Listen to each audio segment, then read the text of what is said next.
Hello, everybody, and welcome to Artist Wife Writer Husband, Podcast. starring Me, Artist Wife, Midnight, and me, Writer Nuff. Nuff. And with our host, co-star, co-star, person, co-start, hostess. with the mostest, I MDC. mean, you can always just call me the third wheel if it makes you feel better. Yeah. Do you feel like the third wheel? Do you feel like a third? Do you feel in charge? Movie quoting me. I don't fucking watch movies. On, so I kind of feel like I'm in charge. I mean, He's got the band. He's got the. It's true. He's got the band on. They don't know what that means. Oh, so let's talk about what it means. So it's been a while. Yeah. It's been a very long while, and we're back. We're Yes, back, who's back? Roll back the rock. Good. Oh, we cooked had crap. two different songs going on. Wow. What? So anyway, So did we say if we could say the virus name? Or are we Mama bleeping said, that? Mama saw, Mama could stop. We Is that- said it. We said it. We don't get paid for this shit, so we True, can say so, whatever the fuck we want. All right. Yeah. Wait, who we have to pay? If what? No, we Because would get There paid. were like people that actually get paid on YouTube because they have like a big following. They were getting demonetized in the beginning for saying coronavirus or COVID-19 Because a lot of people were putting out. misinformation. And Yeah. disinformation. So it was just like, if you talk about it, but I think that's foolish. Automatically getting demonetized, whether like you're just saying like, oh yeah, my aunt had coronavirus. YouTube was just like, and now you don't get paid. Well, we ain't gotta worry about that. We ain't got no phones. Yeah, can you not? We love y'all, all 36 of y'all. 36, really? Yeah, Yeah, we got that far. Wow. I was gonna say we had like 12. Uh, I mean, I'm not saying I'm like. you know, I be trying to get on my friends for not repping the podcast. Wait, no, hold on. My actual co-hosts barely rep the podcast or even like know anything about it. I Because share I on don't. Facebook without any captions. Oh, I need to share That with doesn't do captions. anything. Like, hold on. Can we talk about that for a hot second? Yeah, okay. Like, okay, it takes nothing to share, right? Yeah. It takes nothing to share. But do you think it does anything for it to share without a caption? Like, at least be like, hey, yo, I know these people. It would be very, betroth of you. What? Be what? Be I what? don't know. What's that word you had Jeff use? Behoove. Behoove. It would be very. Aren't you writer husband? It would be very Betroth? behoove of you I don't think that's properly how you use to it. um, Beholden, probably. Sound like a porn freaking position. I don't know. Behoove? That No, sounds like no, de-hooving no, us. it's- Be the Ruth. Oh, be the Betroth. Ruth. I think Yeah. betroth has something to do with marriage. Yeah, but throw. Yeah, like Yeah. it sounds very sexual. Yes. Okay. Ew, they gave me Garlic sauce. garlic sauce with pizza. Don't eat Oh, I just probably pissed off some fans. that. I'm gonna eat, but to the side. Sorry, I got pizza. So anyway, Yeah. well, first off, that's a joke. I'd always put a caption on it because I do think just Yeah, sharing, but I was very confused because I was like, but you do captions. yeah, that's the joke, woman. What's in the back? I hungry. Mozzarella sticks. Oh, okay. So anyway, but no, I do agree. You should always share with a caption, even if it's slightly superficial, because apparently people need words This to. is the best thing ever. Oh shit. Okay, don't do that because if it turns out it's not, you are gonna screw up. It's just like a bad movie trailer that insists that it's a. Yeah, don't do that. Like, let me tell you the best way to promote a horror movie. Don't ever tell people it's scary. Okay, no, you Why? have a very good point about that because I was really upset when Babadook came out. Yeah. And a lot of people was like, yo, this is so freaking scary. And I finally get around to watching it, and it's like, this isn't scary. It's not bad, but this is more like a psychological thriller than it is scary. Yeah. Like, a lot of people use that term scary, and it's like, I don't know, maybe it is scary to them. But to me, it really wasn't. And just like like this movie Hereditary, I keep hearing how great it is. I got nothing out of it, and one of the biggest issues because when that movie came out, everyone was like, "This is this generation's Exorcist," Did we that's watch all. Hereditary? Yeah, turn me down. I'm trying to get this bag out as quietly as I can. I'm gonna say, but if you're gonna talk, Oh, just all right. let me know. But No, I actually haven't seen Hereditary. yeah, and again, I'm not gonna say it's a bad movie. I'm not gonna say it's a bad movie, but if you're gonna claim this is the Oh, that's loud, isn't it? if you're gonna claim this is the new Exorcist, like, come on, like, don't do that, like, because But yes, it's- the Exorcist is But still. it's good though, right? Is it? I guess it is. I've been hearing people talk about it, and people keep putting on best movies list, and I'm just like, what is Hereditary? I'll say this. Me personally, I didn't get much out of it. To me, the movie doesn't do much for me until like the last 10 minutes. But again, I'm thinking, What? Like that's when it get interesting for you, or that's when it like turns you on? so You're starting to Not see too. that way. Oh, In a he was direct so way. offended. I mean, Like it starts to push your buttons. yeah, I don't know it, but that's just the thing about it. It's like to me, and it's like there's no way to really control how people tell people about a movie. But the thing about it is like, I don't know when you anything about say, this movie. "Hey, this movie's the scariest crap ever," I mean, you probably think it is if you don't watch many movies. Like, Yeah, that's true. I mean, there's and people over there that probably found The Grudge scary. yeah, and you do have those people. Wait, huh? You know? You guys didn't find The Grudge scary? I had nightmares for a long time. But you know what? Here's the thing, though. Don't ignore me. I'm not even gonna condemn you because, in fairness, you're not a horror movie person. Nah, I'm Because- scared all the time. And now I'm at the point now where it does take a lot because I've seen so many different horror movies, and it's like the things, it's a really, trying to. I don't know, It's got to be it's- something new and fresh, innovative, something It's that's kind of like, and let me tell you another example. Let's talk about. I'm gonna go back to Dark Knight real quick, like right. I would We defend. always When did go we to ever Dark talk Knight. about Dark Knight? You talking about going back? dude. We always talk about Dark Knight. Well, here's the thing. Like, okay, It's a good I will staple. defend that it's the greatest superhero movie ever made, and it's never gonna be topped. What I will say though, it probably it can be topped. anything can happen, but Hollywood ain't gonna do it. So Say it. but the thing about it, I remember a lot of people like, this movie's overrated. I hear that a lot now, and I'm just like, based on what? Are they the people that really push for Joker? I don't know, but I'm sorry, fans Joker was the garbage. or Anyway, listeners. Yeah, Joker moving on. was not all that great. But what I mean is that husband doesn't I feel like what the issue is when you Both the say views of if this everything. thing is so great. I don't know. People put it in their mind to God love or something, so they start looking for the greatness as opposed to just watching it and letting it sort of come naturally. So you're saying like, they're watching it with like really high expectations. Yeah. Yeah, I mean that's the same way it was for me with Babadook. I was watching it expecting to get scared at some point, Yeah. and when that never happened, it kind of blew me. But And see, it would have been better off I was if I scared would have just been the told whole that, time. hey, watch Babadook, it's pretty good. and see, that's why I was lucky because I watched it before it even got popular. So when I saw it, did kind You're of one of those affect me. people. Oh yeah, you damn right. He's always been one of those people. Yeah, I'm letting the listeners know. Yeah, I'm that mofo. But yeah, I mean that is a weird wave to kind of go through. It's like I think.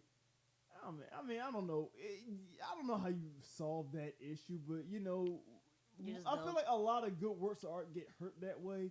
That they get either overhyped or misrepresented. Because movie trailers are notorious for this. Like perfect example. Oh, Yeah, God, that's they what I are. was gonna say. Like producers, normally do that themselves, and then to think that the Weichers,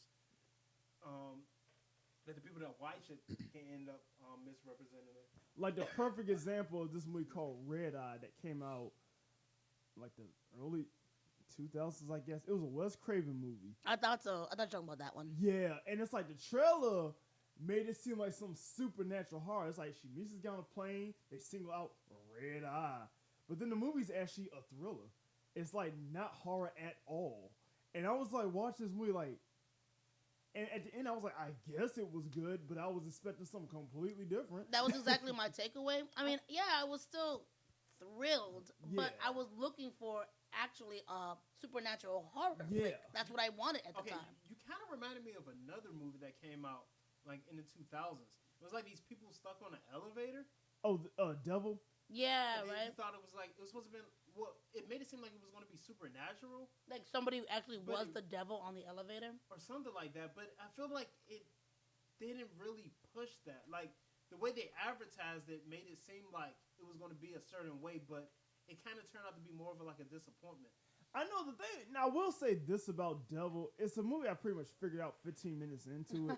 It honestly felt more like a TV movie from the 90s than anything. And I think that was part of its problem. It's like, when the movie ended, I was like, okay, this is obviously a very Christian-based movie, and that's probably its problem. To be honest. It actually came out in theaters though. It did, but it felt like it shouldn't have. You know, it's like, and when I say, and do realize when I say Christian based, and that's the problem. I want to make clear that I'm not condemning Christian movies or movies with Christian themes, but there is a whole subgenre of Christian movies that are made specifically for, with the idea of converting people to Christianity. Wait, And what? Horror movies? No. Oh, there's just horror movies that are about converting people. I'm like, you're running I mean, from it. they do have those type. I mean, it's very. I mean, but a few lot of them are kind of like that, though, right? The whole thing of fighting some type of or exorcisms. Well, no, and no. Well, relying see, on that's what I'm God's saying. It's power. completely different because, like okay, like you have Christian horror movies, or okay, all right. Let me just say it like This this. isn't about Black Lives Matter at You all. have Hush. You have Never got movies. into it, it's still like the introduction. You We're have so movies introduced. that take Christian themes, right? And they may or may not be made by a Christian filmmaker or with a Christian message, but they're still theoretically secular to a point. But what I'm talking about is movies that are specifically made by Christians, sending a Christian message. And you can look this up. There's a whole subgenre of badly done movies that look like Lifetime movies. Yeah. Made by Oh, Christians. yeah. And see, even I forgot who these two guys were, but they even said that they're not filmmakers. They're there simply to spread the word. So those movies generally are garbage, and one of the reasons because they're complete propaganda. First of all, like they completely demonize like atheists and Jews, and you know the whole nine. They're completely evangelical Trump supporters, probably.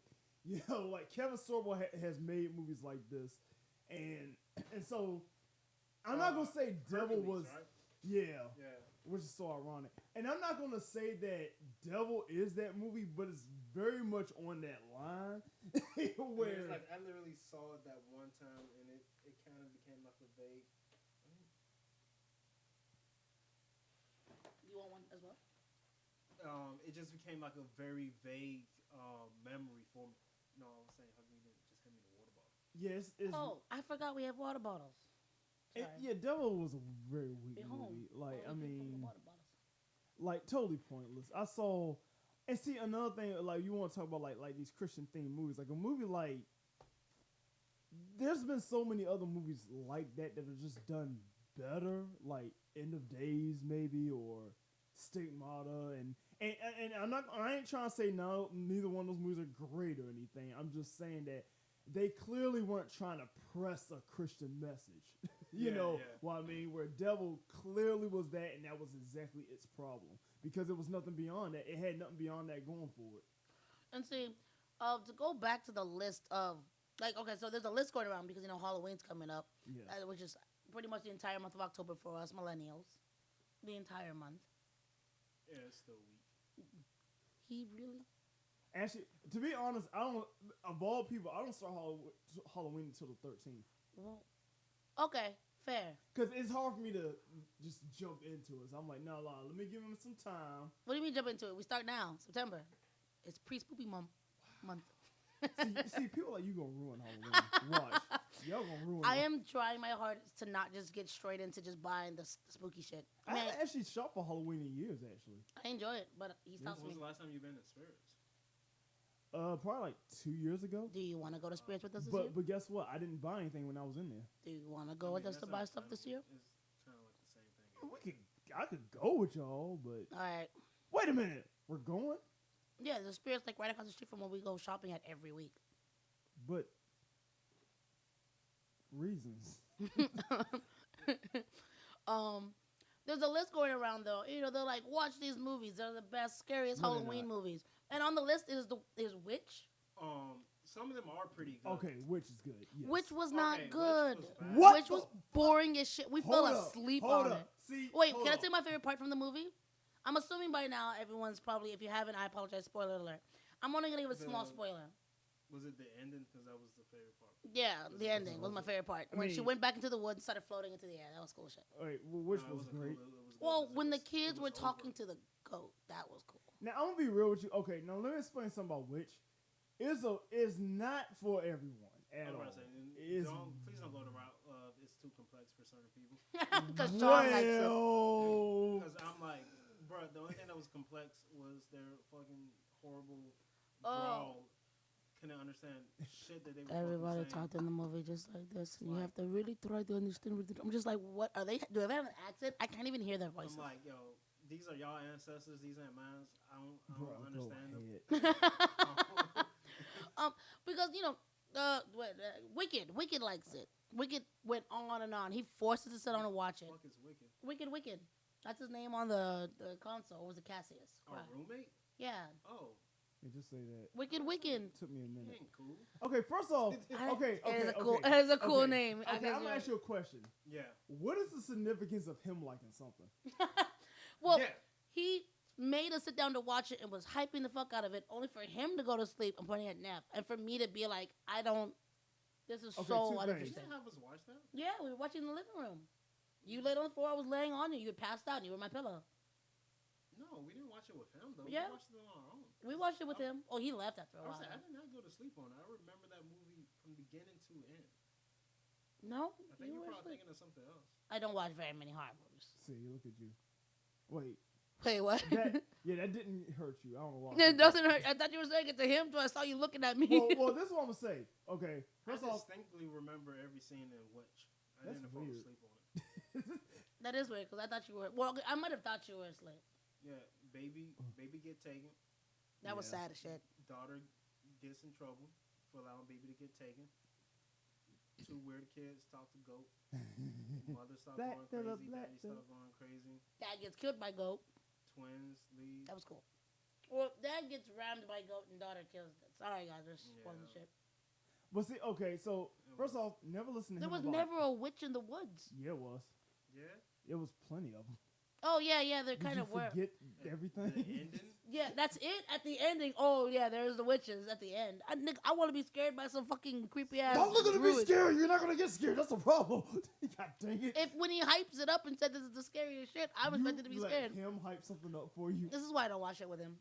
Never. He Listen, sends me wait, so many he suggestions, said and I'm it just was like, no. scary? Yeah, he was really. Okay, That's his look- favorite movie. let- Well, I mean, he likes witches, so it's like yeah, that's he's a weak-minded individual. Anyway. His name is Wicked Wiccan. That's Yeah, like exactly. I like angels and well, Yeah, Constantine. Constantine isn't one of my favorite movies, but it has like a special place in my heart. You know what's Not a- funny about It's not a Constantine? great movie. I like there's a featurette on the DVD I like better than that movie Thanks, nephew, save me. because it talks about movies in a philosophical way that always touched me, and I'm like, well, if Constantine gave me that, then I like this movie. The movie itself is It's getting a second movie. I don't care. It got a series no one watched. I like the That actress is very true. because I like her Did face. anyone watch the Blade series? What? I mean, Oh, series. it's Sticky Fingers Jones. I don't know who. The Oh. Nev's Are face you was talking about the just. one that came out like after the third movie? yeah. Yeah, Sticky Fingers Jones, rapper from Onyx. Oh, did you watch it? No. Yeah. Why Well, would I? but you said it as if well, yeah, you would You think recognize. those probably came out But before its you wouldn't time? Like if they Yeah. were- well, I mean, Lucifer came out and people watched Lucifer. Well, Lucifer came out a lot later though. Then Constantine. No, Constantine came out like that was definitely I would say like what 2005. Yeah. Oh, you're saying that. You're part. talking about the movie. I'm talking about the Oh, you're TV talking about the series. show. Oh, Well, yeah, Constantine sorry. came out before Lucifer though. It did? I believe so. Was it So- before Supernatural? Hell no. Supernatural been out since 2003. Yeah, Supernatural's pretty old. Right, so I felt like it could have. God, can you not say that like it's really old and far away? Because I was in high school in 2003. I was in high school in 2003. I don't like this. In fact, it I was was- on the air before we met. Jesus. That But the is- whole reason I was able to actually finally sit down and watch it is because you gave me, or you let me borrow, the season 1 and season 1 through 4 DVDs? Or was it just season 1 and season 2? at the time, I don't know. I mean, I don't know. Because Dad and Bernard watched that and they watched Smallville. And they did that constantly. That was like their ritual. But I couldn't jump in because I don't sit down and watch TV all the time. And I don't like someone else dictating my schedule. Lame. No, fuck you. Yeah, everyone's nostalgic over. Let me tell you real quick. Everyone's nostalgic over cable, right? They're like, don't y'all miss the time when you could like, you had to run to the bathroom real fast because of a commercial? No, I don't miss that time. I hated that. I had to pick a specific time of day. No, I didn't get to pick it. Some big network picked a specific time of day when my favorite thing will come on, So- and they controlled my favorite thing, and I had to be dictated by that schedule. I hated schedules. So to play devil's advocate for that, I kind of miss that being told what to watch, when to watch, because having all this power now just kind of just ends with me not watching anything. But you know, it's like this is Okay, the weirdest. true. Like, so I saw this has been brought up a few times, and I saw this actually based on. I think it was something completely unrelated. I think it was a YouTube video about hip hop of all things, actually. But it was talking about how. Well, actually, no, it does make sense because they brought up music, and they were saying that. I think the topic of the episode was is nostalgia dead, and it was saying because we're getting to a point where we're very rarely, almost to the point where we're not having any more shared experiences. Like, for instance, we were just talking about Jurassic Park before this, and we were talking about how you saw that, well, you didn't see it in theaters, but I saw it in theaters, but you saw it at 4, I saw it at 3. And, you know, when That's- Star... Because we're like a year apart. Yeah. Pretty sure they... So, anyway... Do people know that you're older than us? That's a question. Did y'all know? Then anyway, and it's like, you think about things like, okay, people remember, hey, I remember when Star Wars came out. It's like, I remember when Star Wars came out, or Jaws, or they remember when that thong song came out, That or thong, the thong, Thriller thong. video. Like, those are all shared Thriller. experiences. But now, in the internet age, It's like, everyone has hey, you remember when when Jada Smith came out about when August came out about his relationship with Jada Smith? Like, literally, it's like it's not about stuff that like entertainment. It's like just current events or memes. yeah, more so. Like, memes probably travel quicker than, because like So now, I feel like that's what we're gonna remember, like memes that were a thing. Oh Yeah. yeah, because people started bringing back the old internet memes. Mhm. They brought back that Carl the llama. Or the That's one not a with the meme, but frog. yeah, Pepe the Frog. No, not Pepe the Frog. The one on the unicycle. Oh yeah, Who yeah. that boy? Oh, that boy. Oh yeah, that boy. Yeah, 'Cause wow. see, like- That's a spawn thing. because like with streaming and everything, it's like Harambe. everyone. Oh my god. Oh my goodness. Everyone watches the movies they watch. Everyone listens to the music they watch. So it's more, A dissonance, right? more individualized. You know, there might, and again, there will be obviously like Netflix is like, okay, everyone needs to go on Netflix and watch this. Yeah. You have that. Because we But- have that, right? When something new comes out, like when Watchmen came out on Okay. HBO. Watchmen was on Netflix. No, but I was thinking that's Oh, what I said. We HBO. didn't even watch. We it. didn't. But so we missed the dissonance, right? But there was still a slew of people just sharing information, sharing episodes, talking He's about the things. only one I know that watched Watchmen. I want to watch it. There's nothing Nah, I you want to talking watch it. about Tiger King. Tiger King, a lot of people. Yeah, talk Tiger Okay, King. yeah. Yeah. And that's sad. But HBO kind of makes it sound like super exclusive. Yeah. You know she's going to be on. You know he Dancing with the watched it, Stars, right? Carol Baskin. I fucking hate this planet so much. I really fucking That do. bitch, Carol Baskin. Yo, I'm sorry. I'm gonna be honest. Like, no, this is far from the subject, but I enjoy it and I really want to laugh at it, right? Because for someone like me who hated the dictating of schedules, like Saturday morning cartoons, right? Why is it just gonna be the morning time? Why can't I keep watching these same episodes or these same cartoons later? And it's like, well, yeah, go on Cartoon Network. I remember when they were still making Cartoon Network. It was just a page there, like a placeholder page, coming soon, Cartoon Network. And You see, Yeah, I didn't even see that. yeah, I just missed remember that. there was a time where there wasn't Cartoon Network, and then there was a time when there was exactly, Cartoon Network. because see, I remember, and it took me years to realize that Cartoon Network didn't always exist. Because I was a kid, yeah, Channel 48 was Nickelodeon, yeah. and then you had Channel 46. I don't remember what it was, but I remember Growing Pains was on that channel. It was like the PBS or something like PBS. Disney. No, It wasn't Disney. Disney, I think, was like I forgot what channel I think it was. Disney but that was a different channel. 50. I just I know it was in the like I further. literally remember when I watched Cartoon Network for the first time. Yeah. My parents was watching a scary movie, so it was like nighttime. I didn't want to watch it, but it wasn't my bedtime yet. So my mom took me into their room, and because Nickelodeon would switch off from cartoons to Nick at Night. Yep. Yeah, And bunch of old landed people on, sitcoms. Cartoon Network. And I was like, "What's this?" And she's like, "It's called Cartoon Network. I guess it's a cartoon channel that shows cartoons all the time and whatnot." And yeah. Yeah, cause like I don't remember how I think one day I just landed on 46 because whatever channel that was not there anymore, and now it was Cartoon Network. Yeah, And I was hooked. Like, pretty honestly, not gonna lie, I'm sorry Nickelodeon, but Nickelodeon was pretty much dead to me soon after that. Like, yeah. I did No, not honestly, go back. they because- tried though. They got me back with a couple of things, but honestly, I was a lot of their shows got me back. okay. True. Cause it's like, I think cause when I came on Nickelodeon, it was like not Nickelodeon, Cartoon Network. I guess Toonami was around. Toonami was definitely on. And Did I say that early? You sure? Toonami came in. for me, this was 99. So That was Cartoon Network era, yeah, wasn't it? No, Cartoon Network was like No, 90. I knew about Cartoon Network when my brother was born, or like 1995. Yeah. Because I think same thing. I knew it before Monica was it was born. in our area in the mid-90s. So what? I mean, I was in Texas during the time, so Yeah, but I was over here. yeah, you guys are on the I don't East know Coast. when. Yeah, I don't know when it came to me because, like, again, I stayed on Nickelodeon for the most part, and I guess I would go to like random other channels, but for the most part, I was on Nickelodeon. I don't know. I just know because it was funny because fourth grade is when I got into Cartoon Network and wrestling. Like, those two hit me strong. Like That was my Pokemon art era.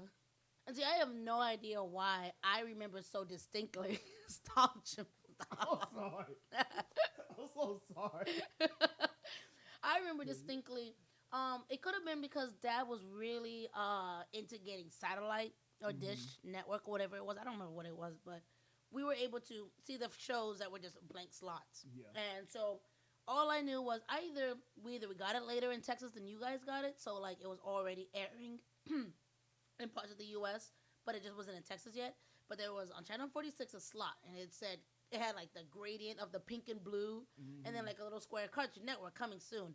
We were so hyped. Literally, me, my brother, and my sisters were just like, there's a channel dedicated to all cartoons all the time. And it was like, no, all cartoons? Like, that was such a mind-blowing thing during the time because for us kids, you either had to, I literally remember going through random episodes of random TV shows, showing some random cartoon that I could just watch real quick. Disney.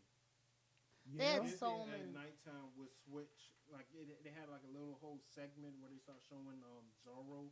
Oh, and Mickey yeah. I Mouse liked Club. watching Zorro. Yo, that is I so did not true. like watching Mickey Mouse Club, though. That theme song was haunting at one point, especially in black and white. MICKEYMOUSE.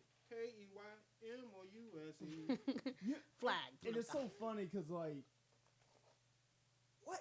it's really because I cannot remember how or I really don't know how I came across Cartoon Network. I don't even remember the first thing I saw, but I just know it had me hooked. I can say that. And because this was like, wow, it's crazy to think about. Because I remember, see, a lot of people don't remember Powerpuff Girls didn't start off as Powerpuff Girls. It was actually a segment on a whole nother, on a variety cartoon show. And Was it cartoons or Oh Yeah Cartoons? Yeah, okay. My first cartoon was One of Dexter's them. Laboratory. or What a Cartoon Show. It was one of Oh them. yeah. Because But I the, know I remember what Nickelodeon cartoon. had one like that too. Yeah, isn't Nickelodeon? Oh yeah, cartoons. Could have been. I think so. Yeah. 'Cause that I love was those how, segments. Fairly Odd Parents first came on. It first came on one of those cartoon shows. And I know it's cool, right? Because you basically did. It was like a little reel of people just pitching these random cartoon ideas to these networks, and they were just eating them up and like, yeah, let's put you on this slot, let's put you here, and Cartoon Network was working with it. Because in that Powerpuff Girls, the mayor wasn't that old. What? Really? How old was he? Like I would say like 50 or something, but he didn't have that old look. He looked completely different. That's the funny wow. thing. And the Powerpuff Girls were longer, Okay, wow, and dude, it I didn't don't have remember that that. theme ish. song. And on that episode, Fuzzy Lumpkins was the only villain. Wait, I do remember Fuzzy Lumpkin being the Pilot first. episode. Yeah. Yeah, because he pilot. turned everyone into meat. Yeah, wow, that was the I pilot remember that. episode. I remember that. I never knew that was the pilot. That was the very first episode. That when it came back, it had a whole nother feel. Yeah, To it. yeah. God, that show was so awesome. Yeah, Puppet Girls was awesome. You know what? I remember them talking about it too. People were like, "How do we market a show about superhero girls to boys?" And they were like, just do it." They did. That was one of the best. You know, that was one of the best crossover things ever. Because both girls and guys were into that. Yeah, I That don't was- know, like honestly, any guy that said they didn't like Powerpuff Girls because it had girls in it. I mean, it was kind of It was action packed. Yeah, that was It gonna say was- it's pretty. There was wild. blood. Yo, in they that show. fucked up Mojo Jojo. Yo, he did the Yeah. brain too with the blood. Everyone's jaw turned Hey, sideways. in the freaking intro, when they hit him, you see a tooth come out, and that was literally the only time they ever hit him. Yo, you're they, right. they never touched that dude. Fucking loved him. Yeah, him. I remember the first episode of him because it was like, you know, he's known by many names, but here we simply call him. And they had that echoing noise in the background. Yeah, that episode about it, when he was first introduced was scary as shit. It was. I'm little, just a little kid, and you know what? There were a lot of our cartoons back then were genuinely scary. Dude, you ever see the Powerpuff Girl episode when they had the freaking dead magician? When you get a chance, go back and look that The up. Dead Magician. Right now, I gotta Yeah. find that. That was a dark episode. Like, really freaking dark and honestly kind of creepy. It was like, dear God. You know, I Like- just started introducing the kids to the Grim Adventures of Billy and Mandy. Jaden loves Grimm's Oh. accent. Yeah, like it was on your parents. On Our Demand. parents on demand. There we go. I don't forget. Grim Adventures and Kids Next Door were one of like the last. And I great- have to show them Kids Next Door. Kids Next Door was. Kids Next Door is what I wish that was on when I was an actual kid. I 'cause, know, right? You know, because when Yeah. it came on, I was pretty much about to be an adult. A teenager. Yeah. But it reminded me of all the crazy shit I did as a kid. Yeah. Except for, well, as far as imagination go, you know? Yeah. Like, these kids, whether adults believe it or not, because adults in the world, they didn't really think that these kids were going on these crazy missions. Yeah. And so it was like, yeah, it's kind of how it is as a kid, you know? Parents don't really believe you and your wild Yeah. ideas. Okay, let me ask you, because this came up like 2 weeks ago or whatever on Twitter. You know Recess, right? Mm-hmm. Oh, boy. You know Hey Arnold? Yeah. Who you got winning in the fight? Bruh. I'm giving it Arnold. We did the same He had a thing. whole episode about winning a fight by not fighting. When he was did. like, "Don't hit me, I hit me, cause I'm crazy." Oh, yeah, yeah, I'm I crazy. remember that. But a lot of people were going Remember for when he bumped up that old Recess. man, right? That was trying to ask for directions? What? I don't Were you talking remember about when he was in the grape suit? Hmm? Was it the grape or banana? No. It wasn't. I just remember something He about was it. in the like the karate outfit. Oh yeah, He did yeah. that, Yeah, like he had trained or whatever because I think someone had robbed him, had mugged him, oh, whatever, so he trained. and he got really good. And this dude came up to him and he was like, made that man hands drop. And he was just like, who's trying to ask for directions? I remember that. Dang. Also, his grandma was a ninja. Let's not forget that. Yeah, honestly, yeah. But people were saying, and they were commenting on it, they was like, yo, of course I'm giving it to Hey Arnold's group. They lived in the hood. They did. Yeah. They lived in Those the kids hood. could Public scrap. bus to get to school. Yeah. I didn't even realize that, but yeah, they took a public bus to get to school. Yeah. Don't mess with the inner city kids. They, Yeah. and they went through some mess, especially did. Helga. Yeah, they and went through what some was that mess. big Like girl in the- named? Patty? Patty, Yeah, Patty, God, it's really the God. I know their names. Not Stinky, the big guy. Harold. Harold. Mm-hmm. I get him mixed up with the bully from. He wasn't really much of a bully from Arthur. I know, Binky. right? Binky, Barnes. yes. get mixed up I with was him, about to too. say Barnes. I'm like, what's his first name? Yeah, I always get those two mixed up somehow. Don't Cause forget, we got Turbo. oh, is that just the There was that big the dude. one that stayed behind?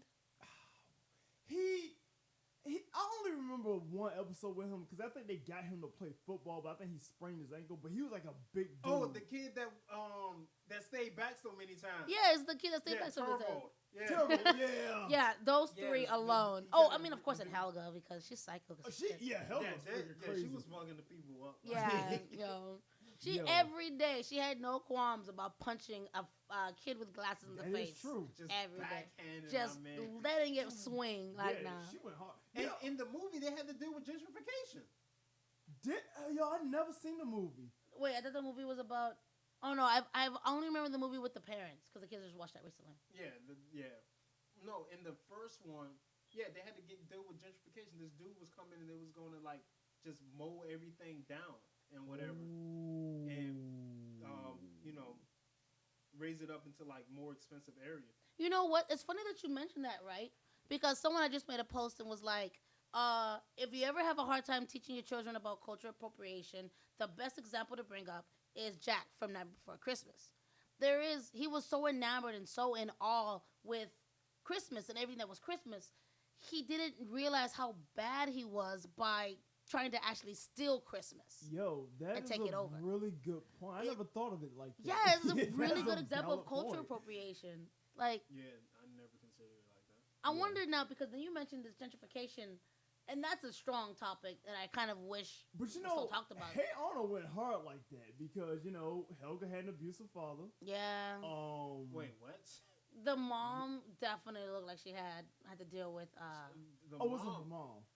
Well, they weren't abusive, but it was like the dad, he worked a lot Yeah, and whatever, and the mom, But he had she was anger really issues. weird. It was like she had some type of addiction problem because she was like always tired and sleepy and It's like skittery. she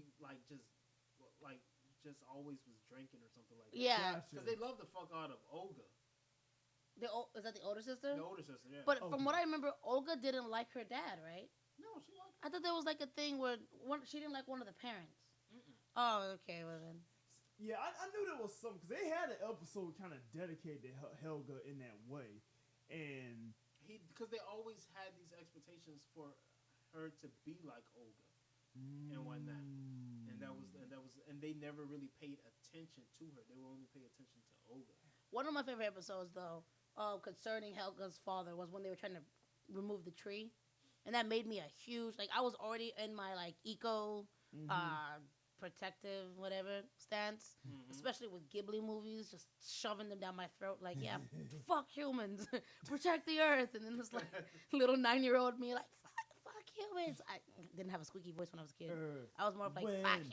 Fireman there. Yeah, Captain We and made her Planet, bad, and then but we don't care. all of the cartoons that were just so eco everything. So the episode when they were trying to cut down the tree. Planet, he's a hero. Gonna Gonna take take pollution pollution down down to to zero. Oh my zero. God, we failed you. Oh God, we did. You We- felt Captain wait, Planet, we didn't fail them, you Jamal. felt the Dare The Lion. Gen Xers did. The ones that were Freaking- feeding us. Yeah, yeah. Anyway, But yeah, They made the cartoons. they They- didn't. They failed us. hold on. Well, I wouldn't say they made it. Was it them?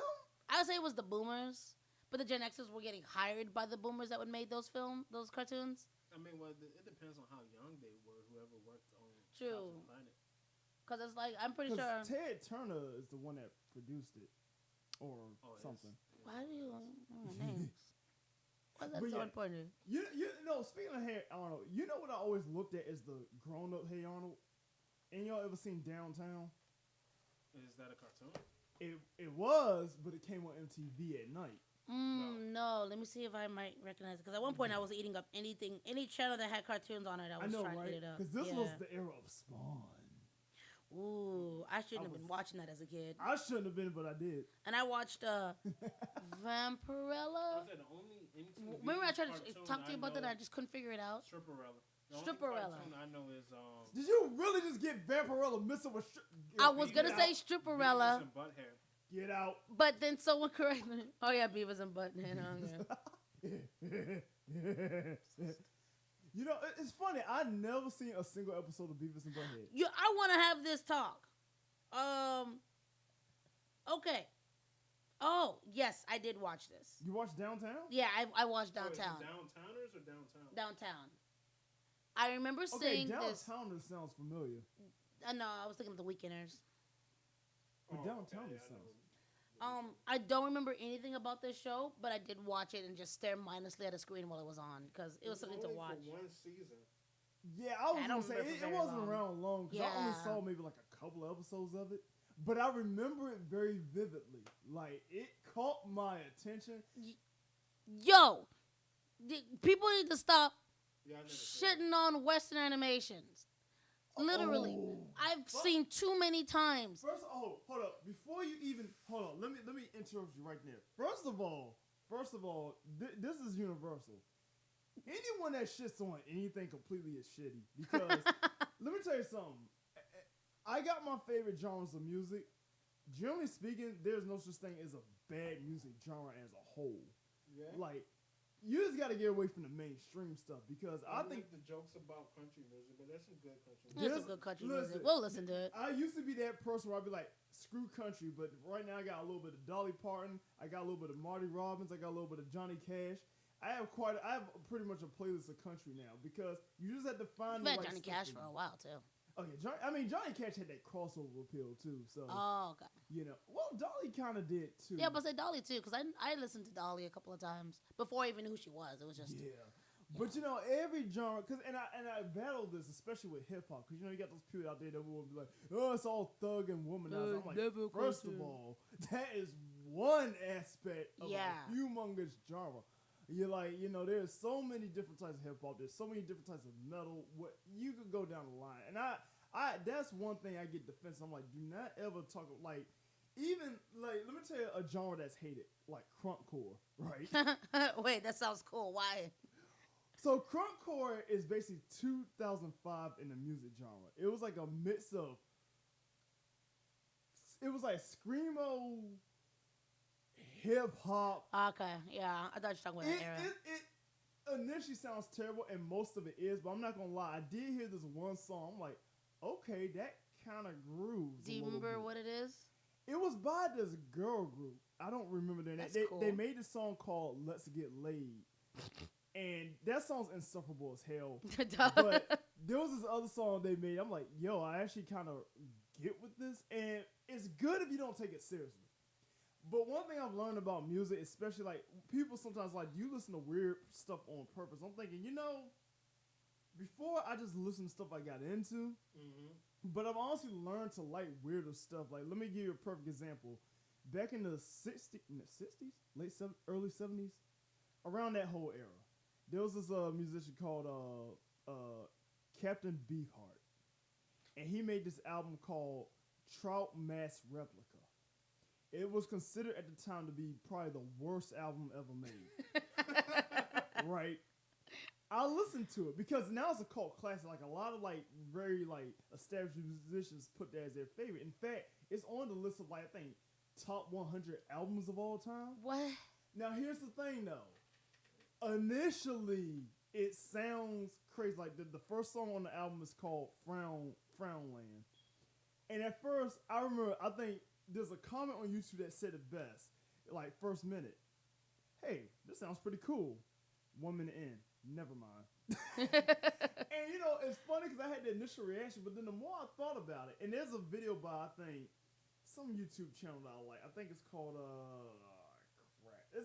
The music is I believe it's Vox when they talk about music, and they mention like why did this get popular amongst like certain people, and they were explaining like this may sound like trash initially, but one thing you had to remember, they had to continue this. They had to play this until they recorded it.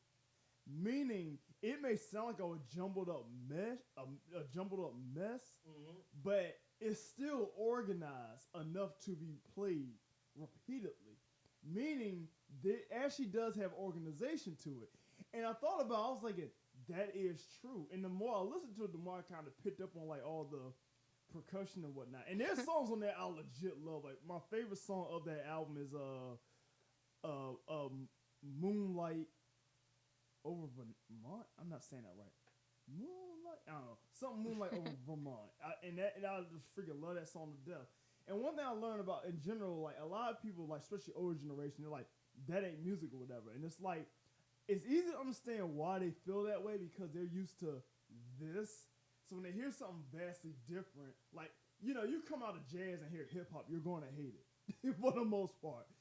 But you have to understand what makes that genre that genre. Because a lot of people, like, let's take, like, a lot of people get on hip hop, like, when it comes to, like, sampling. And I think we can all agree, yes, making your own original music from baseline is, like, the best. Yeah. But at the same time, having an ear to pick a part out of a song, slow it down or speed it up, loop it, add other stuff, that takes a pretty strong ear, too. And I've heard some samples. And I actually like when they do that too. Also, I wanted to add, there are a lot of samples, like a lot of songs where people sampled really popular songs that made me want to listen to the original song. That is also true. Perfect example, the sample to Cream by Wu-Tang Clan. The original song is whatever. I went back and looked up the original song, and I'm in love with the original song. And another thing about samples, well, and first off, you know, for those who don't know, hip hop is not the only genre that samples. Of course not. You know, and I'm gonna tell you, being in the goth scene, I mean, honestly, I'm gonna break this other stereotype. They actually know a lot of goths that like hip hop, as a matter of fact. And one reason is because people forget that hip hop kind of started out loosely in the punk scene a little bit. There was a crossover connection there. Yeah. And goth came from punk. But one thing I want to point out. Wood punk.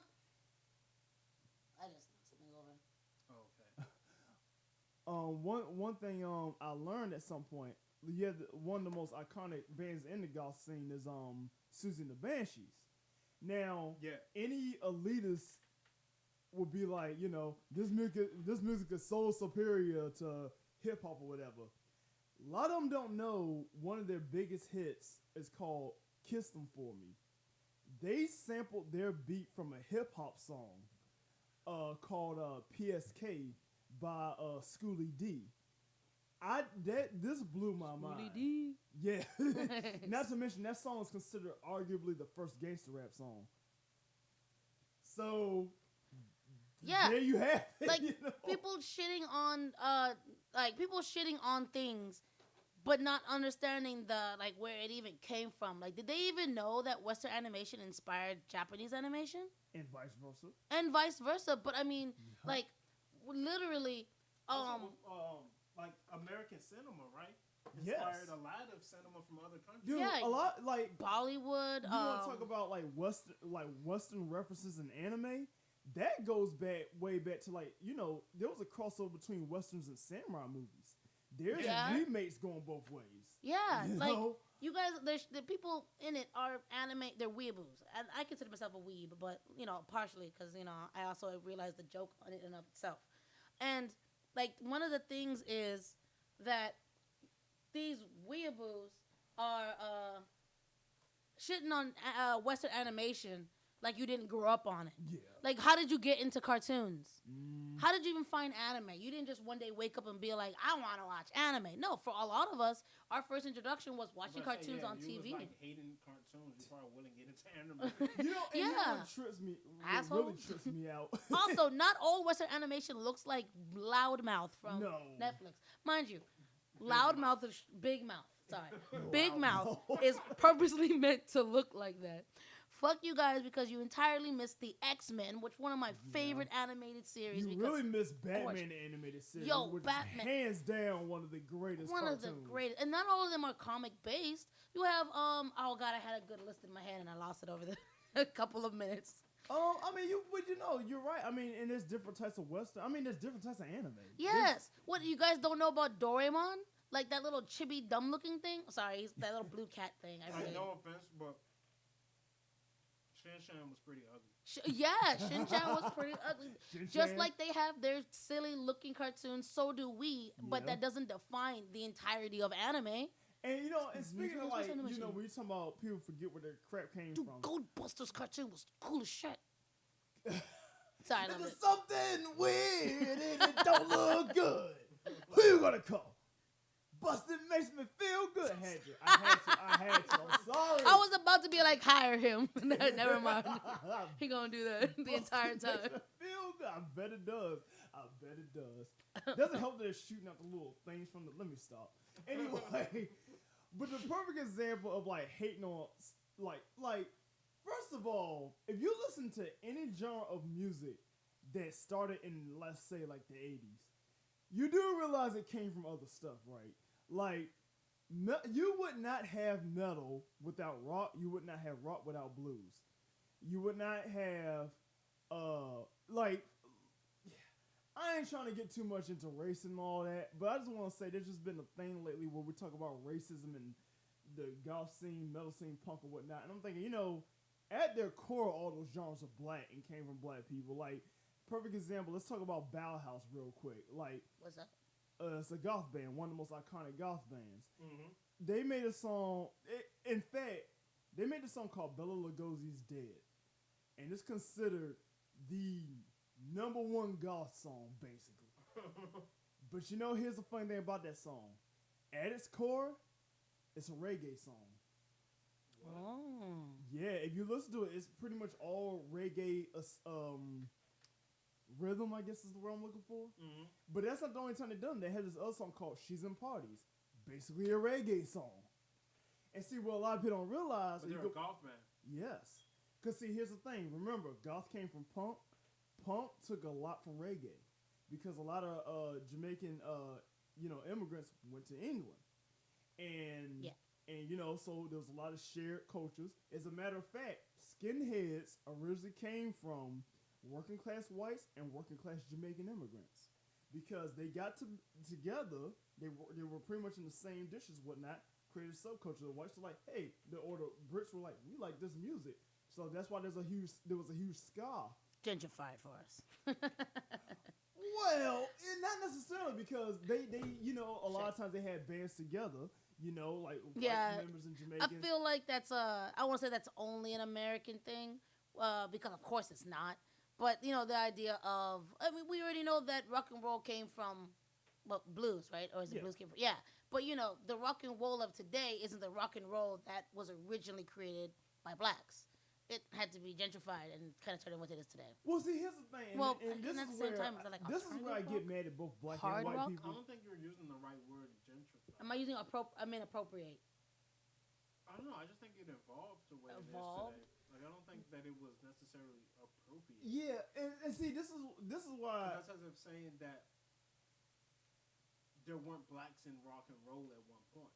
True, there always have been. Yeah. Well, we started But the genre. way that black community talks about it, though, is as if it's the white man's music, and it never belonged to the black community. But see, here's the thing. See, this is why I get mad equally at white and black people. Oh, you were about to say that. Yeah, we stopped talking Yeah. about mainstream.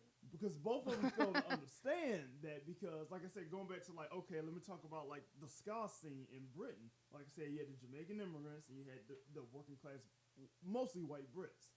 And so, and see, this is where, let me explain the whole skinhead scene, because basically working class whites had built this uniform where they wear their boots, they wore, like, these, like, working clothes, and they shaved their heads. Usually they kept their sideburns. That's the original skinheads. And a lot of them were also Jamaican. So before it was taken over by white supremacists, that was actually a communal thing between two different groups of people. And they played mostly ska music. A lot of people don't understand these whole things. See, people... So then when did it become neo-Nazis? That became a neo-Nazi thing somewhere in the... I think... much later, but I don't remember... Maybe the 80s, because again, neo-Nazis still came from working class whites. Right. And like in America, you got racist rednecks, basically. Mhm. Actually, let me take that back. See, that's another thing we get mixed up because rednecks actually, they were a whole nother thing. And the reason they were called rednecks is because they wore red bandanas. And they were actually for workers' rights and civility amongst the races and all that other stuff. But Okay, I of didn't know course- that last one, but I knew that they were very much, pro workers' rights and unionizing because, I mean, some of them still have that mentality that carried over, right? Fuck the big government kind of thing, and we're not allowing companies to get our dollars, kind of like that. Yeah, and see, this is why you should never let posers into your scene because the white supremacists took that Dropping too. facts. See, and this is why I get so anal about learning history. And when I say history, I don't necessarily just mean like ancient history. I mean just music history. Just Yeah. pick a genre and go back. Pick anything you into, you should learn where it came from. Because the thing about all these things is that everything's connected. It's like people trip out like you said, like you talk about like that white music or whatever. And see, do understand one reason why rock got considered white music is because white people really did take that back in the day. And see, back in like the 50s, white companies were literally like stealing black music. Yeah. So Yeah. that's why like a lot of black people did not like Elvis back then because he was playing black music. Yeah, but painted it as if it was something he came up with. He was revolutionizing something. And another thing, I always nigga don't say, "Give me a water." because now I'm gonna say Elvis. I'm kind of looking at him a little more different now because I've heard that he made some racist statements, but then old school black doo-wop musician told me that didn't happen, and that was like some line propaganda, which is believable because there's a lot of lies about racism that have been told going all kind of ways. Yeah. But long story short, one reason why there was a separation from black people from rock is because white people actually did kind of legit steal that. Though it should also be noted, particularly white musicians from Britain definitely gave a lot of credit back to us and whatnot. Like a lot of the Rolling Stones, for instance, really. Like I tell you this, my mom told me that Patti LaBelle, anytime the Rolling Stones come to town, she cooks for them because they stood by black artists back in the day. And you had a lot of white musicians that were like that, like David Bowie. Yeah. Also a Brit. A lot because our music really hit over there in England, and they're like, "Wow, African Americans, And they were like, "Let's cheerio, let's do the right thing, credit the artist." Over here in America, they're like, "This is my shit." pretty much." I mean, yeah, that's what's happening right now to We this came day. up with it. Hip hop isn't really music. Oh my Jesus! And look what they're doing to it now. Because it's happening with Lady Antebellum. They finally got flagged for years. People have been telling them. I didn't know what antebellum meant. I thought it was a cool sounding word until I realized it's racially charged. And for anybody that doesn't want to know, I forgot what it is. I can figure it out. But there's an artist, so they had to change their name to Lady A. But there was actually already a I don't want to say she's a underground artist, R&B artist, but there's already an artist named Lady A, and she's black. She's been doing it for 20 years. She has her own scene, and pretty much when she tried to put her stuff on YouTube, I believe it got flagged and copyrighted. And she's like, "Why is my stuff under my name getting copyrighted?" Because she found out that Lady Antebellum had changed her name to Lady A and was trying to copyright the name Lady A. And she's like, Just trying to trademark it. yeah, trademark it. And she's been doing it. She's a black woman. She's been doing it for years. And then they were like, "Can we share the name and share that we can be Lady? You can be Lady A the artist, and we'll be Lady A the band." She's like, "No, I don't want to change my name from Lady to Lady A the artist. Yeah. I have solidified myself as Lady A. Pick another name for you guys because you're the ones changing it, not me." So suddenly she's hit with a lawsuit. And now they have to go to legal court, and she's hitting them back too. And it's just like, apparently that didn't work. And it just happens back to back. These white bands, these white creators turn around and say, "We want this thing," and they don't even like talk or credit. They don't even look up. Like, what's the first thing we do when we're creating a business? One of the first things we do when we're coming up with a business name. You search to see if that name's available across social media platforms and trademarks. Like, I feel like if we as indie business creators and designers or business owners can do that, these people with billions of dollars, these bands, these artists with Well, companies I that don't know back about them. that, but Well, yeah, maybe not billions, but these companies that back these artists But that's and also create why them. it's important for you to know what to do in a situation like that. If you got a name that you really want connected with yourself, then you need to go out and you need to get the legal part behind it. You gotta get your name trademarked. Yeah, and I believe treat it serious like that Yeah. because someone can come and take it, yeah. and there's nothing you can do about it when they send you that cease and desist. And It- see, that's something else that happened to black artists back in the day. Like my buddy, he's in the back to doo-wop back. band. Black Well, he artists, black inventors. yeah, like yeah. shit. Well, I mean, let's be real. A lot of different people got screwed over this way. Cause so for instance, Screaming Jay Hawkins. Screaming Jay Hawkins. I get so upset when you tell me about his story. Yeah, because Screaming Jay Hawkins, arguably, you can say pretty much most alternative music that exists in theory came from him. Because he basically showed up in 1956 with "I Put a Spell on You," which was he was basically the first shock rock artist. He came up on stage with a skull out of a coffin with a bone through his nose, Shock Rock sounds cool as shit. talking about. The title Shock Rock. I'm just mad that you're not familiar with it. There were what? so many. I learned about horrorcore from you.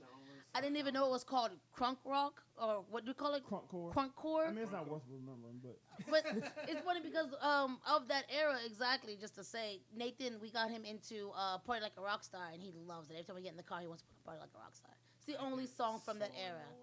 He Yeah, really why would does. y'all do that? It's- Of I all don't the know how he darn found out songs. about it because I sure as hell I didn't played it listen to randomly, and Nathan was like, this song, play it all the time. And, you know, the hook is catchy. I like that era, though, when you had a bunch of, I actually hated that era. I hate you. It was like, It was not good. It was terrible. You know it. no, I got something to talk about on this. It makes me mad. This is race baiting. Oh, Sorry. well, sorry about anyway. that. So, But yeah. Screaming Jay Hawkins, let me tell you his legacy. He made that song. It shocked the crap out of people. He was talking about voodoo and a whole bunch of stuff. This was scaring the hell out of white people back then, right? So he directly inspired. Sorry, it's my favorite. Arthur Brown, which would be the next shock rocker. A lot of people don't know about him. You know, then right after Arthur Brown, Alice Cooper. And Alice Cooper was basically like the early people that kind of somewhat, again, it's like an early pioneering into the goth scene or whatever. Honestly, I'm going to tell you like this. There's a video on YouTube that explains where goth music came from. Screaming Jay Hawkins is literally the first person they mentioned. Then they go into, like I said, Arthur Brown, Alice Cooper, then they talk about the Doors and, you know. But long story short, what I'm getting at is that Screaming Jay Hawkins pretty much is the reason why, like, shock rock, goth, I don't know about so much punk necessarily, but definitely shock rock and goth pretty much exists, you know. And one way we know this is because look at all the artists that covered that one song. Like I said, Arthur Brown covered it, Nina Simone covered it, Creedence Clearwater covered it, Marilyn Manson covered it, Shit, wow. Annie Hocus Lennox, Pocus. Hocus Pocus. Which was for a lot of millennials like their first time hearing that song, to be honest. Yeah. And then just to find out that a black art, I never knew. Like Yeah. you were the one that when you played it, that song, and you're at your house like a couple of years ago, I was like, hey, I know this song, Yeah. thinking that this guy did a cover of it, and you got so upset when I said that. Yeah, I was about to murder you. You almost did murder me. Like I almost murdered you just now. But it's sad because there's so much of that is just it's literally systemic. They do that on purpose. But you I say know- they as in like a larger Yeah. idea of making sure that they're known for this, Yeah. not where it came from. Sometimes. And the thing about it is like, but that's why I say it is very important to always go back and find out where things came from. You honestly never know. It's like I think one thing that upset me most about a lot of black people today, to be honest with you, and I know it sounds like I'm hitting them kind of hard, but do understand, it's like it took one Google search on. It took one Google search on the internet. On for me to Google. start- Google, it is your internet. Yeah. It took one Google search. It took one search on Google. Yeah, it took one search on Google for me I to hate him.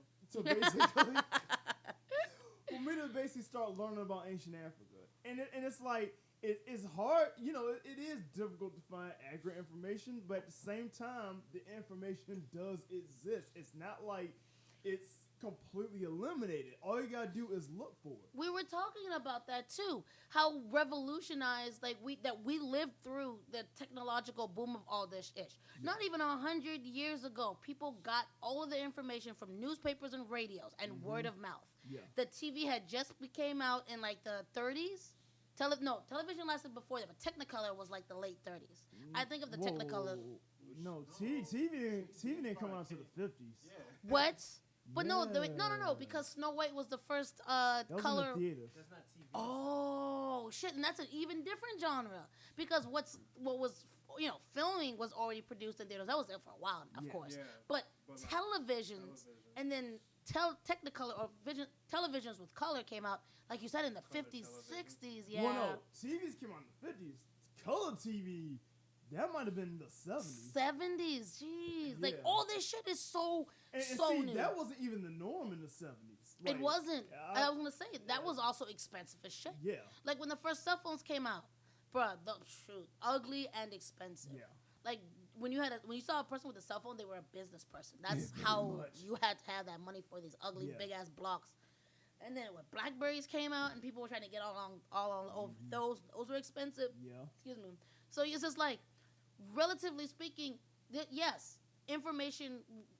People are still living as if information is that sparse It or is really not. that Like, localized or relative. You know. and let me tell you something, because I recently had a bit of a,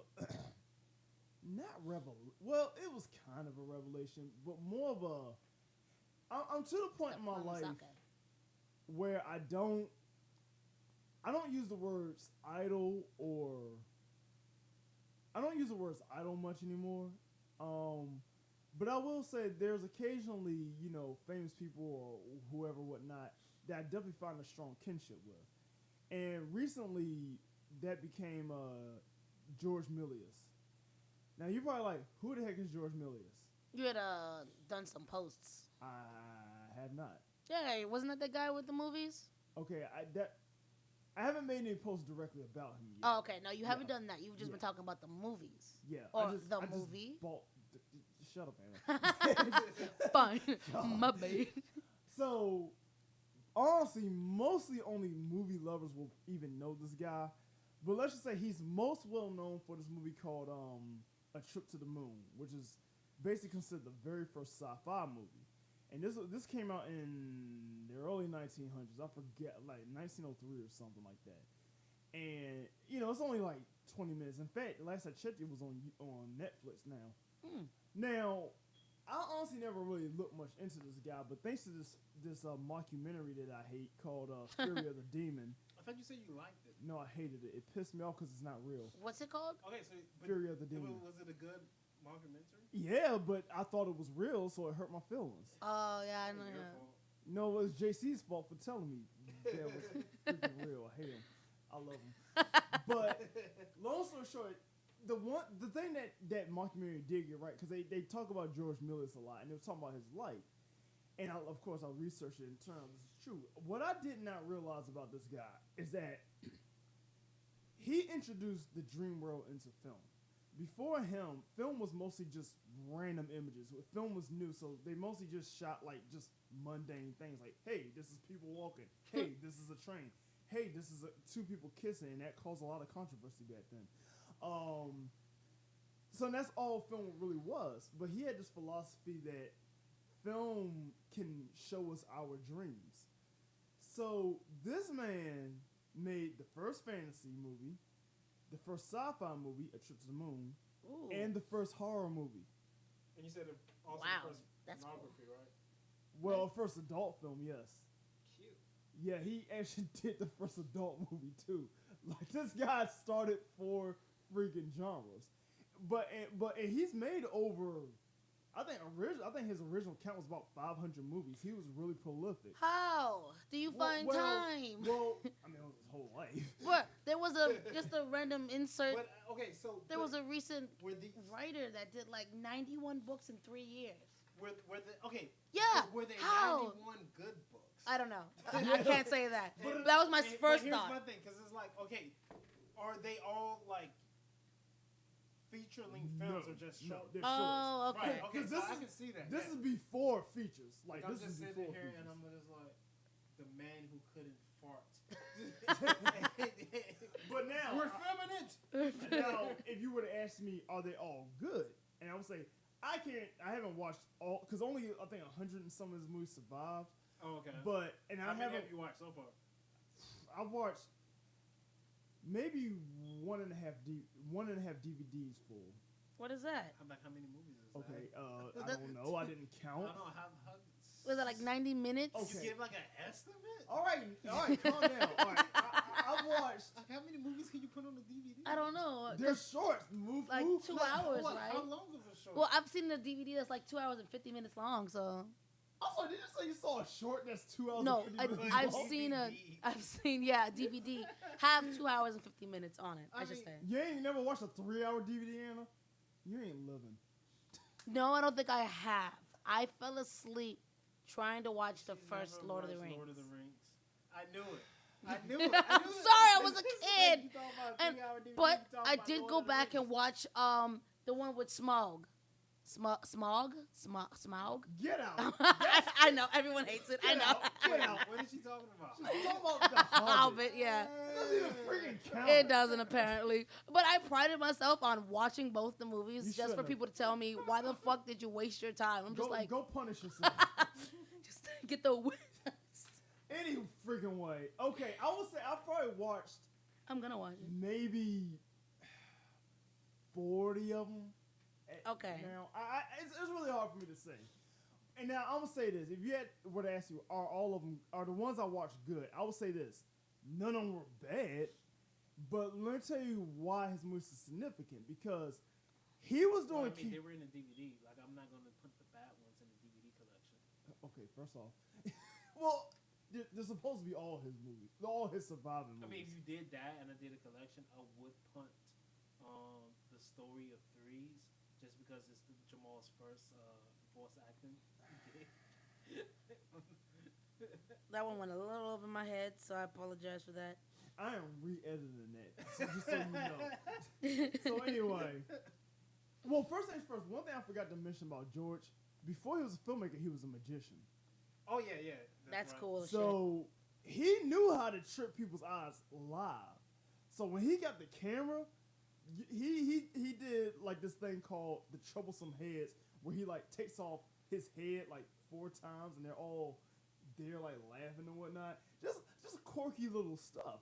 That's cool. But they're amazing to look at to this day. It's like, golly, this guy did this back before film was filmed, really. Yeah, it's like that's an interesting thing for you to tell me that a magician pretty much pioneered these fantastical elements in Yes. movies, whereas before they Basically didn't do film. that. Like, Yeah. he was a trailblazer. Yeah. He really was, and And, he barely gets the credit. Yeah, don't hear it. Because, like, at best, what most people might know, they might know that one image from A Trip to the Moon, because it's a moon with a face on it and has a rocket in its eye. Yeah. Like, Yeah, I've most people seen that have a seen lot. that image, Yeah. right? Mhm. So, and the thing about when I say kinship, because this guy built a studio in his backyard where he filmed all of his films.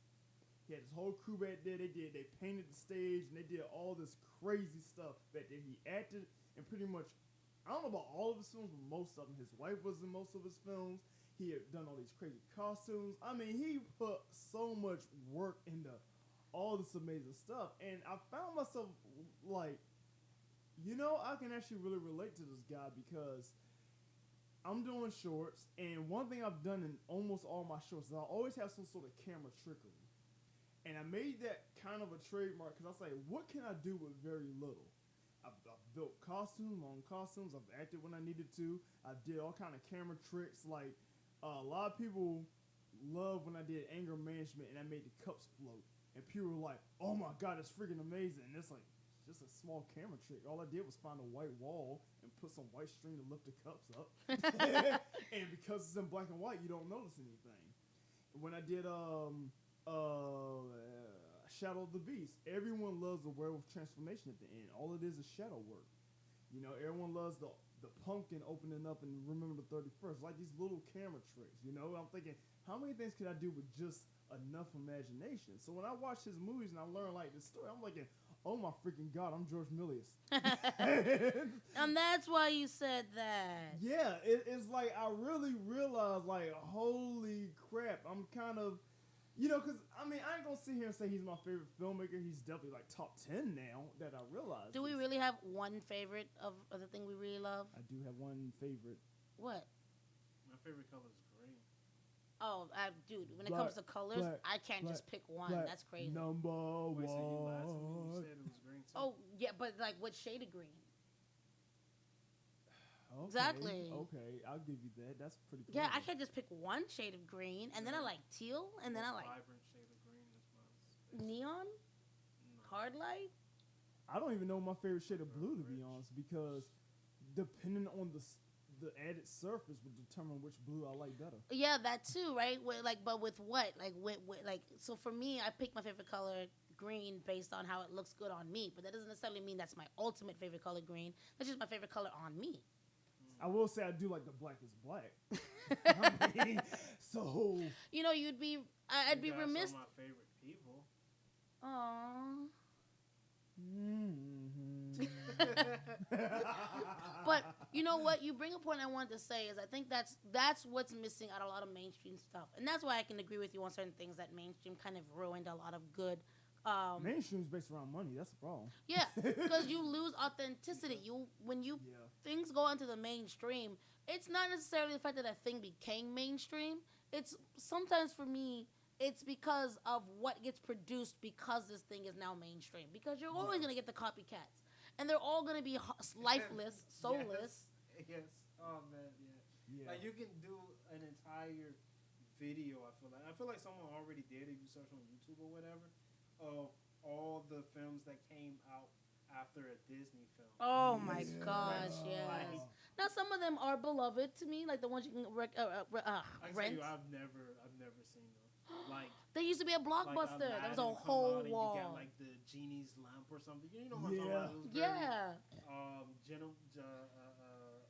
basic looking cartoon. pretty Yeah. basic looking. Yeah, and they don't even talk about what's like they'll do like a special. So there'll be a block of these movies that are all just like that one that they copied from. So you're like Yeah. getting 3 movies in one, and hey, that's a deal. And the thing about it, it's like you have like two sides. Because on one hand you have copycats, but then you also have the revolutionaries. Because my thing is like a lot of times, sometimes like I like that, but I want to do it better or differently. And that's You know, I think that's what I like. That's a good innovation. thing, Yeah. Because I mean, I feel like that's how things. That's how things continue. You need different versions of the same thing. Yeah, we need that. We are diverse people, period. Excuse me. My issue is also what comes with that is that you have someone who does that, and yes, it's inspiration, it's springboard, but then you have the diehards for the ones, these new mainstream diehards that only want exactly that again, and anything that deviates from it is blasphemy. They'll tank it before it even like gets a chance to be good. So which one do y'all think is better? Wait, hold that thought right there because one thing I want to. forgot it. Sorry. No. One thing I want to circle back around. It goes back to music because like another thing with like people. Wait, hold on. That heavily applies to Hold We on, were hold on. talking about this. No, no, no, Music. no, Hold on. I'm gonna bring it back. I'm gonna bring it back. Hold it thought. Hold it thought. No, because like one of the issues with a lot of people with music is that they think that the only way to create music of their favorite genre is to only listen to that one genre. Where musicians take inspiration from every other Yeah. genre.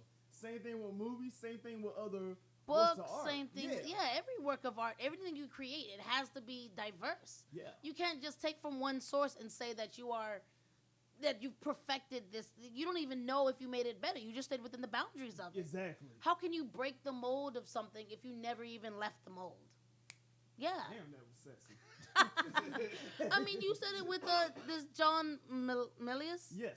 Yeah, he literally broke the mold in film early on He and did. revolutionized it. Because he Yeah. was a magician. Yeah. He probably, I don't know if he had film experience before he was a He magician. did not. The way he set the bar. Yeah. Yeah. Well, it's like Jamal was saying, he was the first. Yeah, exactly. Oh, yeah, he's the first. So it's just like, See, I was going to say, like, That's just which do y'all feel is better? Some, like, I would rather, like, if I'm working on a project, I would rather work on a project with someone who, like, I've watched a lot of horror films, and I feel like I can improve on it Mm-hmm. than the person that's like, I want to make a horror film because I'm a fan. Definitely the genre. improve on it. Yeah. I definitely, and let me tell you, first and foremost, like before we record, we were talking about the issue with looking for a scary movie, right? Uh-huh. And here's the thing, to me, a bad a bad horror. I'm gonna say filmmaker for the sake of this argument. Yeah, A bad horror filmmaker wants to make a scary movie. yeah. A good horror filmmaker wants to make a good story. Mm. That's the difference. That is a difference. That's And- literally between. Because the thing about it, if you're focused on scaring people, okay, what are you basing that on? But Because not everything scares the same people. exactly. But if you put it in a good story, what you do is you draw people into the story, and the story is where the horror actually comes from. It's like, Right. for instance, perfect example. There are no jump scares in a book. Yeah. Oh. Shit, you're right. Wait. Oh, you mean he means like an actual book? Like, yeah. I thought you were talking about a movie called The Book, and I was like, Why'd you say "oh" for like that part? because you don't watch movies, so when Oh. I was like, oh, okay. Obviously, he's talking about a book because that's all I end up does is read books. So I was like, But there oh, isn't. okay, he's not talking about a movie. But a called good The book can make you scared. You're Perfect sitting there sweating, just like. Exactly. Perfect example. Uzumaki. Oh yeah. Well, Uzumaki, the book, was freaking scary to me. I did not know a comic book could be scary. Yeah, I think I like it way more than the movie. Oh, hell yeah. you know, and that's kind of the consensus with sometimes with book to movie. Even though I don't think the movie's bad, but the book The is book was, deeply terrifying. We are those people Yeah, that yeah, where yeah. even MDC can say, like, more often than not, if there's a movie of it, the book was probably better. Yeah. But not to say that the movie was bad. It's just the book probably did it better. But also, I think that's another thing we would do that comparison. Also, we need to remember the difference in mediums too, because Yes, adapting works. books are all up here, but movies are about sound, Visuals. vision. Exactly. Yeah. So it can tell the story, and it may be Money. lesser. Yeah. And I mean, and at the end of the day, it's always about the story. And that's the core of stories. That The should stories, be not the about the core money. of you know. stories. But Well, movies no, can still. should it even be about that, or should it be about, at the end of the day, it should be about the integrity? Excuse me. Sorry, I was gonna say something. Well, okay. So to take a 'Cause, spin like, from when you that, say the story, like, I think that you're talking about like the book, but in a film instance, that story is the script. It becomes the script. well, I which thought he meant was stories and like adapted what's being from told. the book. Well, I just meant. What did I mean? You just break Jamal. Well, I guess I meant like this. Well, story is important in general. Like, okay, this is what I mean by this. Okay, let's go back to adaptations, right? Right. So, yes, when you're adapting into a movie, at the end of the day, the same message has to be sent. I feel like ultimately, It should. Yeah. I'll say this. I'll take that back. Not No, I would say the same message should be told. It doesn't always have to be told I the say same no way, though. because Fight Club, the movie, is more moral than the book. I didn't even know that there was a book. Oh, it's a book, and it's I have completely different. The first two comics of Fight Club too, but No, I don't mean the comic. oh, I mean the original novel. I didn't even know oh, it was okay. a novel. Yeah. I didn't know. And I'll say this. I think an adaptation should either be okay. This is complex. Okay, Could I come back to your Alright, complexity? So while he's over there trying to figure out his words, hold up. I got it. But wait. Okay, let me give you the perfect example. The Shining. Stephen King did not like Kubrick's The Shining. Yet, that's very true. Yeah. The Shining is considered top 10 greatest horror movie Yeah. on every list. In fact, The Shining is one of the What only. was Stephen King's reason for not liking it? I think there was a number of reasons because I know Stephen King, the baseline of his story or the moral of his story, it mostly had to do with alcoholism.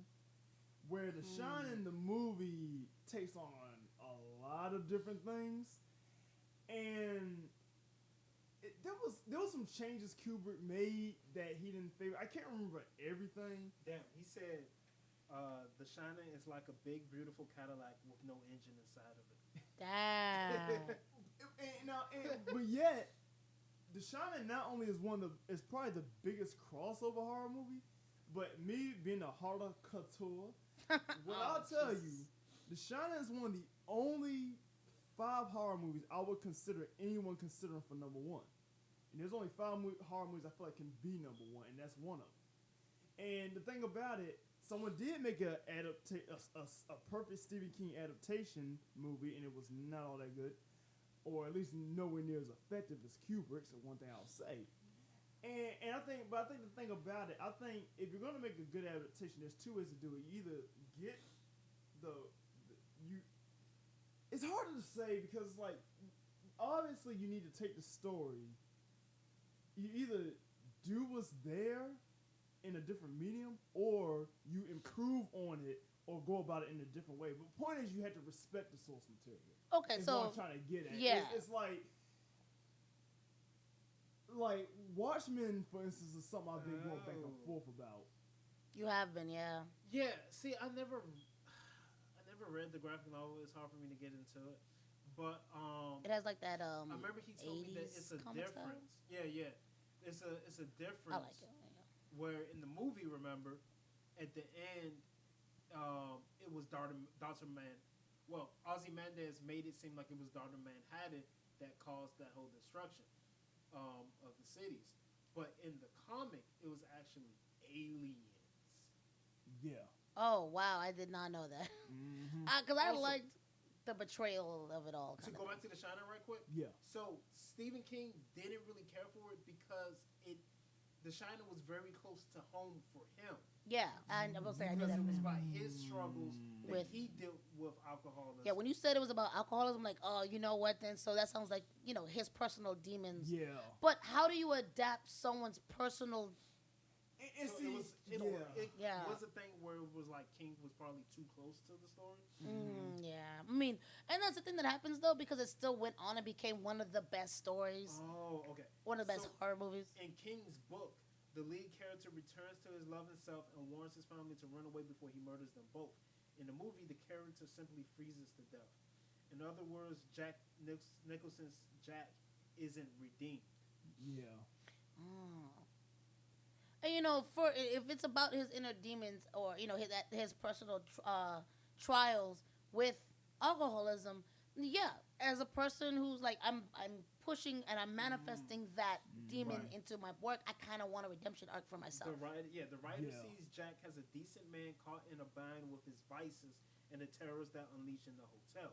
In the movie, however, most particularly with the casting of Jack Nicholson, we never doubt for a moment that Jack is a madman.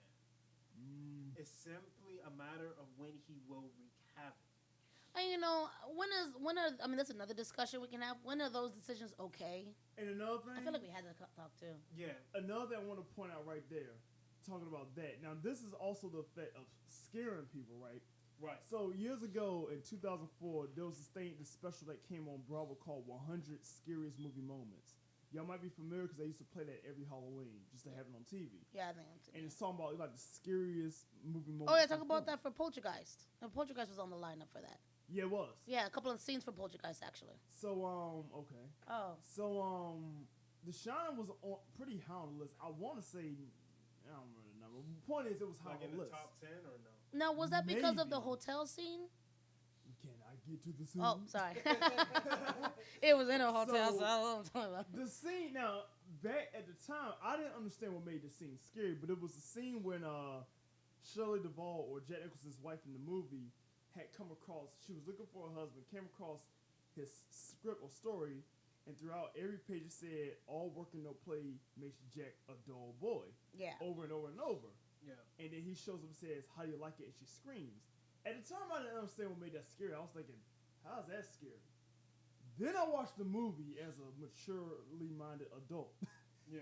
And when you watch the whole movie and it gets to that point, that is terrifying because you realize this dude has been freaking crazy since they got here. It's And- not the hotel. Yeah. And that's when you realize, oh, and then that's the point when you realize, okay, now he's officially snapped. Because before that, you're thinking, okay, he's working on the script. Yeah. And you're thinking, okay, maybe at some point he goes crazy. It's like, no, he's been crazy since they got there. It's like you look, because that's what they say in the first scene. He looks, or you get the feeling that he's unhinged. Yeah. Or there's something off, or something's wrong about him. Oh yeah. And see, and that's like talking about like it's like set up and pay off. So when that scene comes, you've already pieced together everything in your mind. So when that comes up, you realize that's arguably almost a twist in a way, in a sense, because it's like you're not expecting that, and to a point it comes out of nowhere, but you realize, holy crap, this whole darn time. And then moments like early in the movie when Shelley interrupts him and he gets mad and tears off because he made a mistake. Mm-hmm. He made a mistake right in that.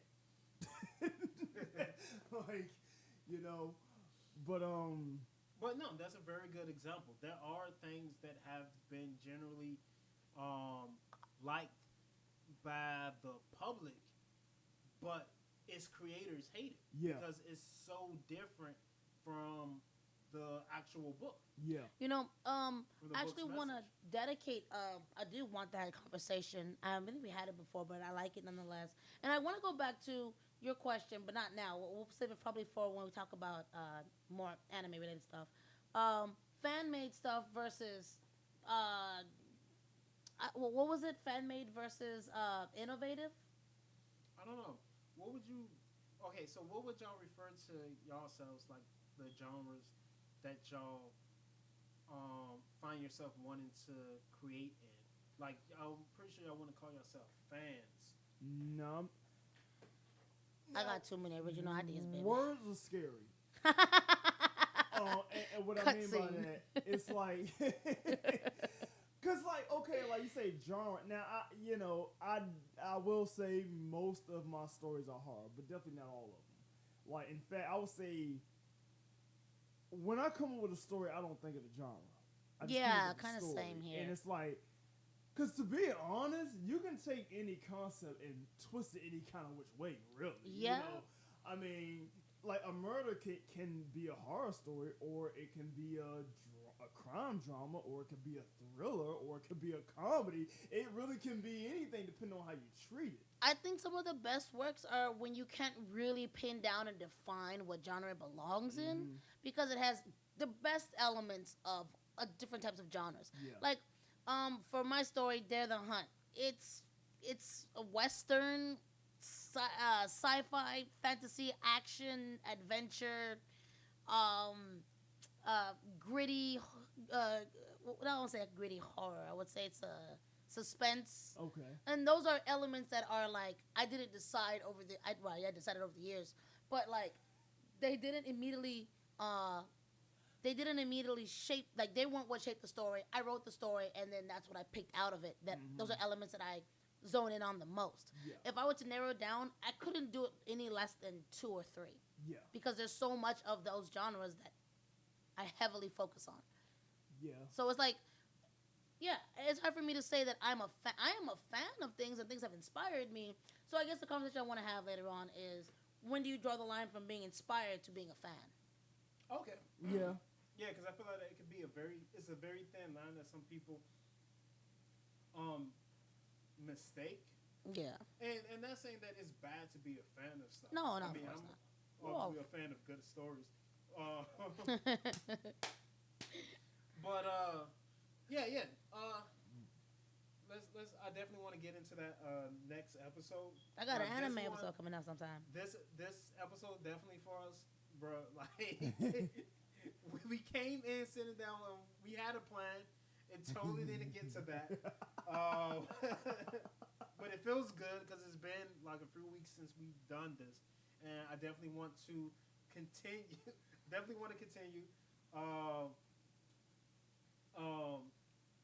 Bring some, other people onto the show and whatnot. Since coronavirus still exists, but I want to bring more people onto the show too, to have them come in, talk, share their experiences and stuff like that. It's very awesome for you guys for listening. Thank you. Yeah, thanks for letting us ramble. For those who follow us, new followers, anything like that, please make sure to like, comment, and subscribe. Yeah, leave us a comment.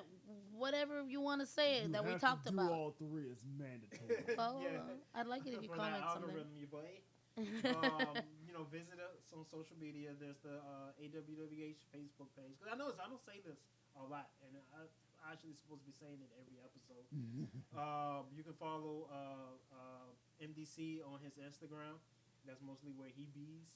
You can follow Midnight on her Facebook and her Instagram too. Boy, Whatnot. She's almost close to the 1,000. She's been there for like 2 months. Like Bruh, in the probably more than 980 range. yeah, I Wow. just hit 989, and I'm like, please, Right, just give me 11 999. people. 11 people, bro. Come on. But yeah, thanks for listening.